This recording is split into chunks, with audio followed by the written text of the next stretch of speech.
Hello guys, welcome to mini ముచ్చట్లు.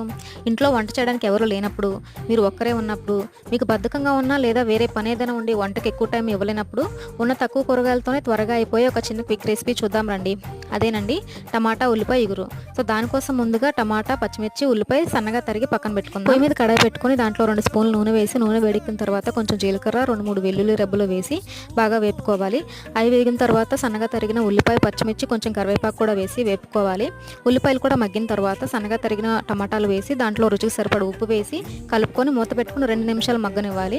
టమాటా మగ్గిన తర్వాత దాంట్లో కొంచెం పసుపు, కొంచెం కారం, అలాగే కొంచెం ధనియాల పొడి కూడా వేసుకొని పచ్చివాసన పోయే వరకు వేపుకోవాలి. ఇవి వేగిన తర్వాత దాంట్లో కొంచెం చింతపండు రసం, అలాగే కొంచెం నీళ్లు కూడా కలుపుకొని మూత పెట్టి సన్నని మంట మీద ఒక 5 నిమిషాలు ఉడికించుకోవాలి. మూత తీసి చూడగానే ఇట్లా నూనె పైకి తేలాలి. అలాగే కన్సిస్టెన్సీ థిక్గా ఉంటే కూర రెడీ అయిపోయినట్టే. ఈ టైంలో మనం స్టవ్ ఆఫ్ చేసేసుకోవచ్చు. ఈ కర్రీతో పాటు ఒక హాఫ్ బాయిల్ ఆమ్లెట్ కూడా వేసుకొని తింటే బాగుంటుంది. మీరు కూడా ట్రై చేయండి.